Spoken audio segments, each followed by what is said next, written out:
Karampur Indus highway के करीब किसान अली मोहम्मद जाफरी की तैयार काश्त पर डीएफओ शिकारपुर ने भारी नफरी लेकर काश्त को बिल्डोजर लगा दिया। मुतासर अली मोहम्मद जाफरी और उनके खानदान ने कुरान पाक उठाकर मीडिया से बात करते हुए कहा कि कानून सबके लिए होना चाहिए, पर डीएफओ शिकारपुर ने हमारे साथ बड़ा जुल्म किया है। हम आला हुक्काम से मुतालबा करते हैं कि सिर्फ मेरी काश्त पर बिल्डोजर लगाने वाले से पूछा जाए कि बाकी काश्तकारों पर किस वजह से कार्रवाई नहीं की गई। वजीर आजम पाकिस्तान को चाहिए कि मेरी जमीन पर बिल्डोज चलाकर मुझे और मेरे खानदान को फाका कशी पर मजबूर करने वाले डीएफओ शिकारपुर के खिलाफ कार्रवाई करके मुझे और मेरे खानदान के साथ इंसाफ किया जाए। असा गरीब राक मानू कर्ज खयाऊं इन जमीन जे जोर ते असा के पंजो हक मिले असांजो छो इन ना करन था जुल्म करन था असा सा इन न करन बे सजी जेकी भी हद सब काथे भी कुछ न करन जेको हिते कयो थन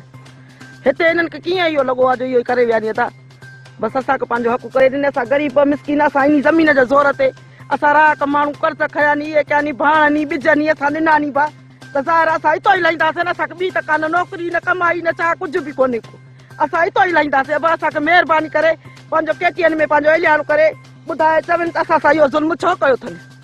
असा सा यो जुल्म न थियो वने बाबा जो असा सा थियो त रो बिन सब इया ही थे जी असा सा करे यानी बिन सब इया ही करन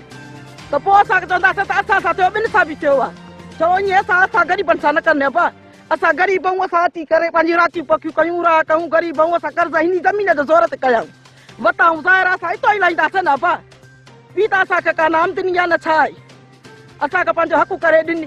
जो करन था तो बिन सब इया ही करन जी हिते करे वियानी। कैमरामैन टीम के साथ सिंगार अली, राज टीवी न्यूज, करमपुर।